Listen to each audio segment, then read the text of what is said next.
Assalamualaikum warahmatullahi wabarakatuh. Alhamdulillah, pada hari ini kita bertemu kembali dalam kuliah pengantar ilmu perikanan. Pada bagian ini kita akan membahas tentang pengolahan sumber daya perikanan pada bagian kedua. Sebelum saya lanjutkan, saya ingin menyampaikan selamat Hari Raya Idul Fitri 1 Syawal 1442 Hijriah. Mohon maaf lahir dan batin. Baik, saya akan membagikan materi.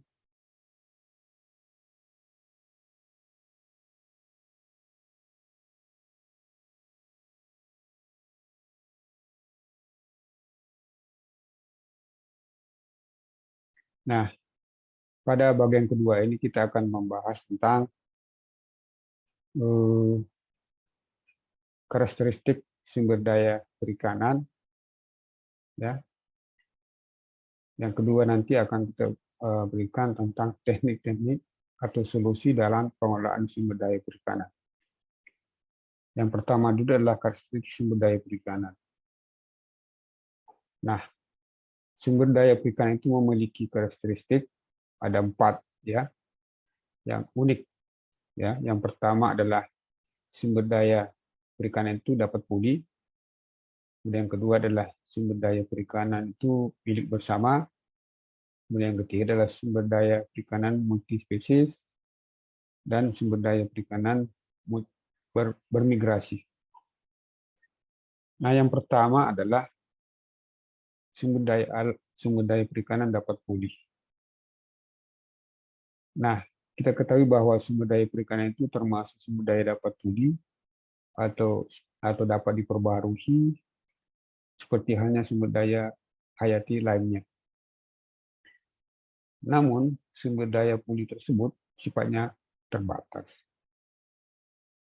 Keterbatasan sumber daya perikanan itu secara sederhana diformulasikan oleh Russell 1931 dengan formula sederhana ya, dengan formula yang sangat sederhana.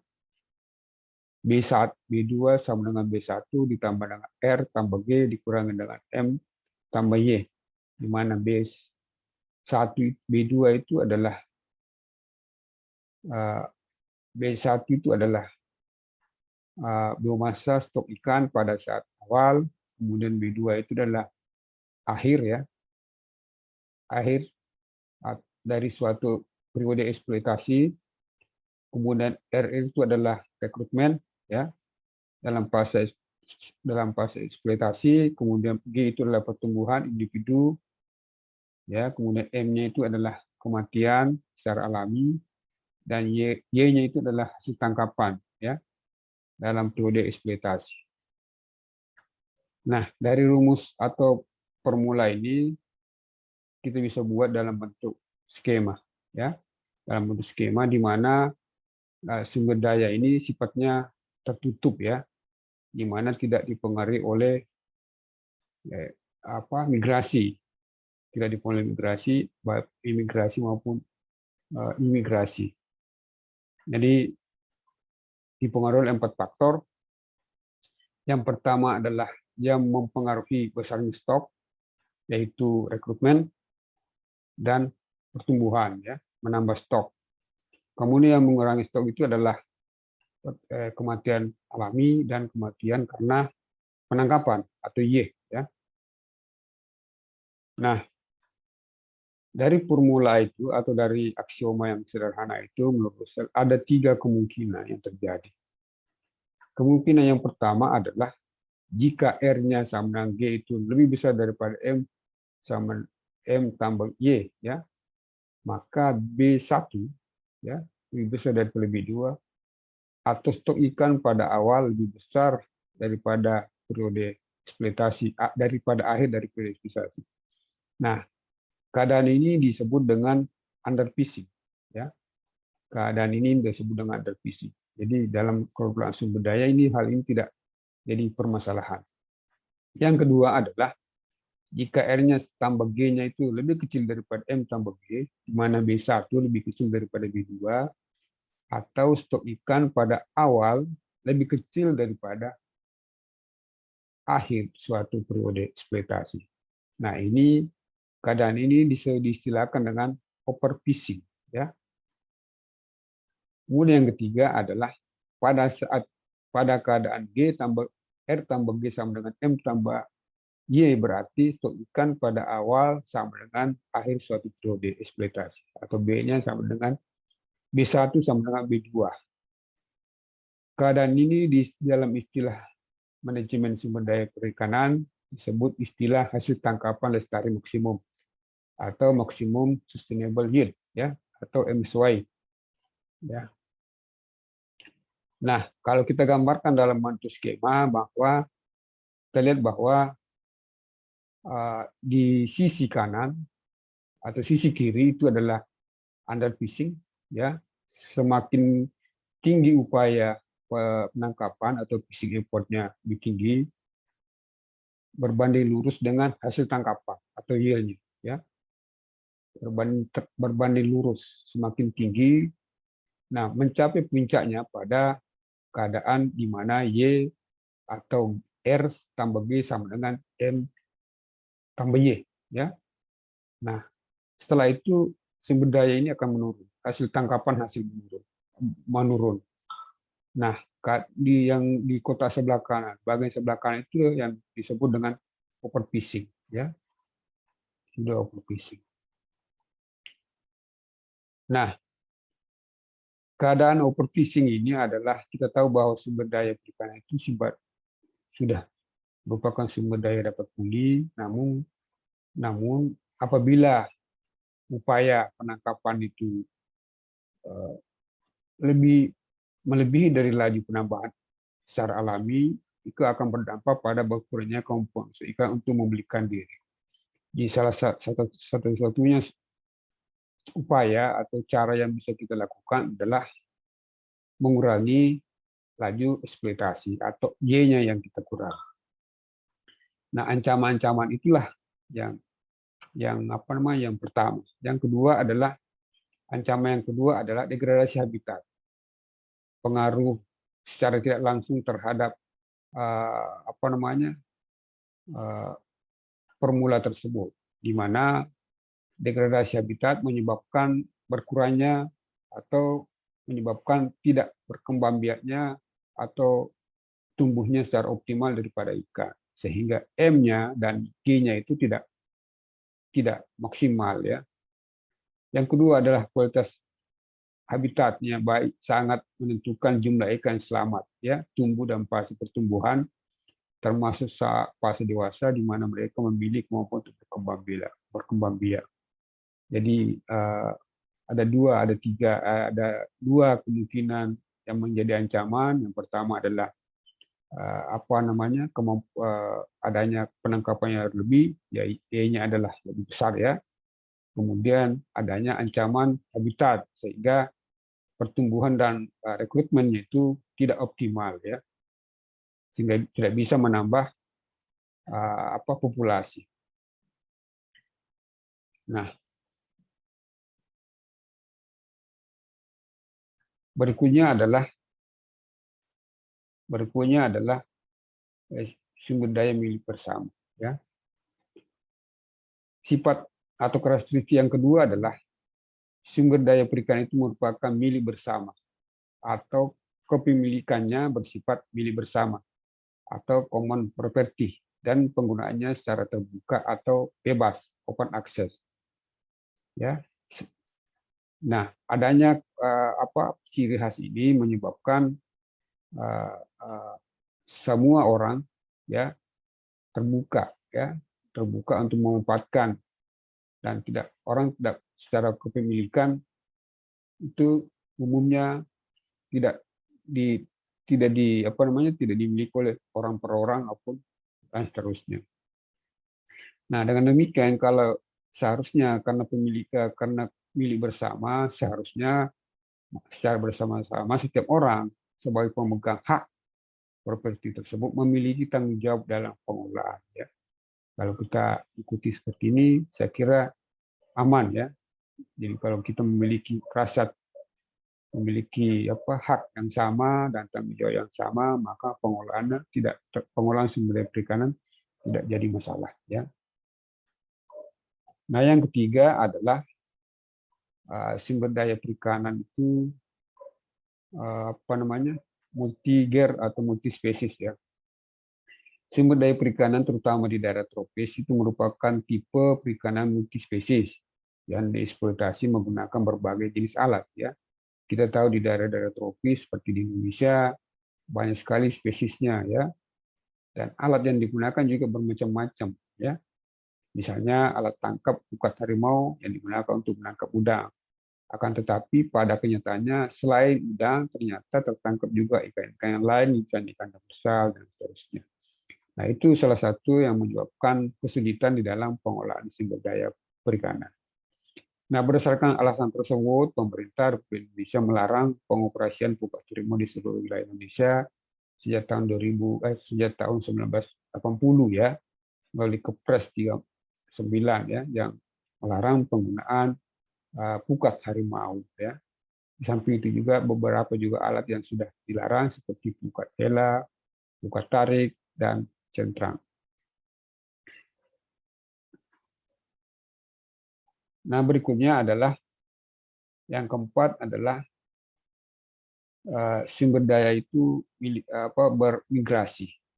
Kita tahu bahwa ikan itu adalah memiliki mobilitas yang tinggi, ya, terutama ikan-ikan pelagis, ya, bukan hanya tidak hanya berantar kabupaten, provinsi, bahkan antar negara, antar benua, ya, di mana pada umumnya bergerak dari suatu lokasi dari tempat ke tempat yang lain, ya. Dengan sifat yang bergerak ini, upaya menduga dan memperkirakan jumlah ikan serta ukuran ikan itu menjadi pekerjaan yang relatif sulit. Nah, implikasinya adalah pengelolaan sumber daya ikan menjadi tidak mudah untuk dilakukan. Itu yang pertama. Implikasi lainnya adalah adanya sifat migrasi ikan ini adalah terkait dengan permasalahan yurisdiksi, ya, suatu negara, ya. Jurisdiksi suatu negara. Akibatnya, implementasi suatu tindakan pengelolaan tidak hanya melibatkan satu negara tertentu, tetapi juga memerlukan persetujuan negara-negara lain yang bersangkutan, ya. Nah, contohnya pada gambar ini kita lihat bahwa di gambar ini ada 3 negara, ya. A, negara B, misalnya, ya, ada negara C. Nah, kalau kita lihat pembagian wilayah, ya, jelas pembagian wilayah, tetapi pembagian kewenangan dalam hal pengelolaan sumber daya ikan tidaklah semudah seperti itu, ya. Dia memijah di daerah negara, misalnya di negara C, kemudian migrasi negara A atau B dan seterusnya. Ini perlu adanya kerjasama sama komitmen ketiga negara tersebut. Nah, itulah 4 sifat dari sumber daya perikanan sehingga menjadi hambatan, ya, menjadi hambatan dalam pengolahan sumber daya perikanan itu sendiri.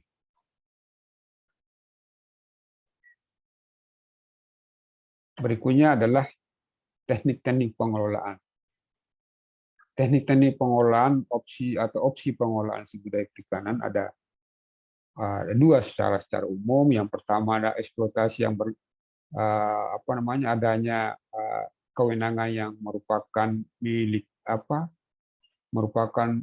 bersama atau milikan bersama, sehingga terjadi banyak tempat sumber daya ikan berlebih, ya, overfishing, ya, atau overeksploitasi karena adanya sifat open access dan tadi itu, ya, sehingga mendorong timbulnya berbagai regulasi, ya, untuk pengendalian tingkat upaya penangkapan. Jadi satu-satunya upaya yang kita lakukan adalah bagaimana mengurangi dari formula tadi nilai Y-nya, ya, upaya penangkapan. Nah, kalau kita melihat aturan-aturan regulasi itu sebenarnya bagi 2, ya. Yang pertama adalah terdapat 2 bentuk regulasi dalam pengolahan sumber daya perikanan di belahan bumi ini, yaitu yang rejim akses terbuka, open access, ya, dan akses terkendali, ya. Nah, adanya open access, akses terbuka atau akses terbuka adalah suatu bentuk regulasi yang cenderung membiarkan nelayan menangkap ikan dan mengeksploitasi sumber daya hayati lainnya kapan saja, di mana saja, berapapun jumlah dan alat tangkap apa saja. Jadi ini adalah apa rejim yang sifatnya terbuka. Nah, secara empiris, implikasi dalam jangka panjang terhadap regulasi seperti ini akan menimbulkan dampak negatif. Antara lain ada yang dikenal dengan strategi common ya, baik itu berupa kerusakan sumber daya perikanan maupun konflik antar nelayan. Ya. Jadi kalau kita menggunakan ini, maka terjadi banyak kendala. Nah, sebaliknya pengelolaan dengan sistem akses terkendali adalah regulasi terkendali yang dijabarkan berupa ya, misalnya pembatasan input ya, yakni pembatasan jumlah pelaku, jumlah kapal, jumlah alat tangkap. Yang kedua, bisa juga dengan pembatasan output ya, yakni pembatasan berupa jumlah tangkapan maupun atau bagi setiap pelaku berdasarkan kuota. Jadi ada dua sifat umum yang dan sifatnya terkendali. Nah, berikut ini ada beberapa opsi atau beberapa teknik tentang teknik pengelolaan yang dapat digunakan sebagai acuan. Yang pertama adalah pengendalian jumlah, ukuran, dan jenis ikan yang tertangkap. Nah, opsi ini atau teknik ini dapat berupa penutupan daerah atau musim penangkapan. Ya, penutupan daerah dan musim penangkapan. Itu bisa dikendalikan dengan pengendalian jumlah. Ya. Kemudian yang kedua adalah pembatasan terhadap ukuran mata jaring atau ukuran mata pancing. Nah, ini terkait dengan pengendalian ukuran ya. Kemudian yang ketiga, penentuan ukuran minimum ikan yang boleh ditangkap. Ya. Itu juga juga terkait dengan ukuran ya. Kemudian larangan terhadap kegiatan penangkapan. Itu juga bisa terkait dengan jenis ikan yang tertangkap. Nah, yang kedua adalah pengendalian upaya penangkapan. Nah, pengendalian upaya penangkapan itu bisa dilakukan dengan pembatasan armada penangkapan, ya, pembatasan armada penangkap perikanan ini bisa dalam alat tangkapnya, kemudian mesinnya, ukuran kapal, dan seterusnya. Kemudian pembatasan terhadap jenis alat dan teknik penangkapan. Nah, itu yang kedua. Nah, berikutnya adalah alokasi jatah, sharing allocation, dan kesertaan terbatas. Nah, bentuk bisa dilakukan dengan pengendalian terhadap kuota upaya penangkapan, ya, kemudian alokasi jatah untuk hasil tangkapan, ya, kemudian sistem pajak. Nah, yang keempat, bentuk lain dari tindakan pengolahan. Nah, bentuk lain itu secara tidak langsung, ya. Yang pertama, misalnya penutupan daerah atau musim penangkapan untuk melindungi ikan-ikan pada saat mereka berpijak atau dalam perjalanan menuju ruaya, senam ruaya, ya. Kemudian regulasi untuk melindungi kepentingan dari kelompok nelayan tertentu, ya. Contohnya kemarin terkait dengan pelarangan apa namanya pukat harimau, ya, itu melindungi nelayan kecil. Salah satu opsi, salah satu kepentingannya, tujuannya. Yang ketiga adalah kebijakan pemerintah mendorong investasi. Dengan investasi ini diharapkan terutama wilayah-wilayah yang tidak bisa dijangkau oleh nelayan kecil, misalnya ya. Kemudian yang keempat adalah kontrol sosial atau usaha penangkap yang telah merupakan tradisi beberapa daerah, ya, misalnya sasi di Seram atau di Maluku ya, atau kemudian ada awik-awik di mana di Lombok dan seterusnya. Di mana di situ adalah apa namanya aturan-aturan yang berlaku, aturan-aturan lokal ya, yang berlaku di nelayan-nelayan tradisional, di nelayan-nelayan setempat ya. Tuh. Kemudian yang kelima adalah pengolahan lingkungan perairan. Ini adalah suatu tindakan atau opsi pengelolaan yang sifatnya tidak langsung. Nah, penurunan kualitas air di daerah pemijahan dan pengasuhan atau nursery ya, spawning area dan nursery harus dicegah ya. Misalnya apa namanya pencegahan reboisasi, kemudian penanam bakau, kemudian perbaikan terumbu karang dan seterusnya. Yang kedua adalah perbaikan habitat, perbaikan kualitas air dan habitat di rawa-rawa pantai yang dapat dilakukan dengan memperbaiki kondisi kimia air. Ya. Itu yang ketiga adalah terumbu karang buatan. Ya. Nah, kita buat terumbu karang buatan sehingga memberi kesempatan kepada ikan-ikan itu untuk daerah mau spawning atau daerah industri. Ya. Kemudian penggunaan alat bantu pemikat ikan, ya, atraktif, ya, atau rumpon. Nah, itu juga salah satu upaya untuk pengendalian, ya, pengolahan sumber daya. Kemudian pengolahan lingkungan hutan, ya, itu adalah upaya-upaya untuk secara tidak langsung dapat meningkatkan pertumbuhan dan rekrutmen daripada ikan. Saya kira demikian, ya, materi ini. Silakan kalau ada pertanyaan nanti bisa diajukan di komen, ya, atau di daring. Cukup sekian. Assalamualaikum warahmatullahi wabarakatuh.